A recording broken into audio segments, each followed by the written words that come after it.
ilang scientists po sa Europe. Alam niyo po, nakalikha sila ng AI algorithm, no? Kayang bigyan ng kahulugan ang alin? Ang tunog ng mga baboy. Kailangan pa ba ng AI noon? Pati mga tao, kayang-kaya nilang gawin. Oink, oink. Hindi nga.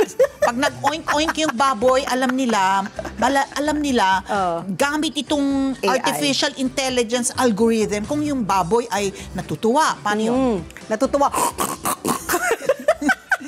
Alam nila kung yung baboy ay nalulungkot.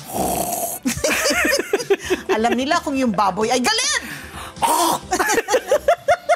Ganyan, kita mo? Kaya ko yan. Dahil ang kanilang pag-oink, kaya nang ipaliwanag ng AI algorithm na yan. Galing Diba?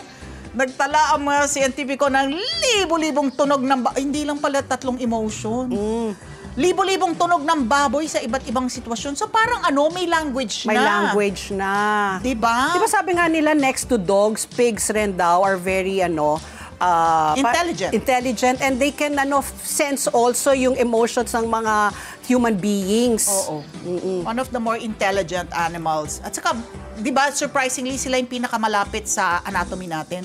Kaya may attempts to transplant, di ba, yung puso ng baboy and all of that. So kung libo-libo, parang ma-decipher nung AI algorithm kung sinasabi na ng baboy na gutom na siya. No? Huwag niyo akong katayin! Huwag niyo akong katayin sa Huwag niyo akong gawing pork chop! Huwag niyo akong gawing lechon! Huwag niyo akong gawing lechon kawali na kakainin ni Patricia Polindasa. Kabilang ang paglalaro, pag-iisa. Anong pag-iisa? At kompetisyon para sa pagkain. Natuklasan dito. Ang mga kagawan! Kaya nga. Akin to! Natuklasan dito na ang mga tunog tulad ng mga grunt, oink, at squeal. Yung squeal, yung kakatayo na yan. Ay nagpapakita ng either positibo or negatibong emosyon. Aba!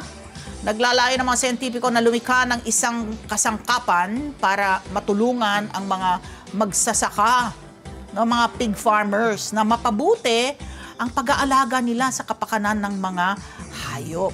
At mula ang mga scientifico sa mga universities from Denmark, Germany, Switzerland, France, Norway at Czech Republic.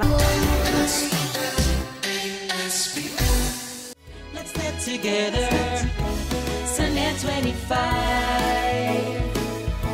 Sunnet 25.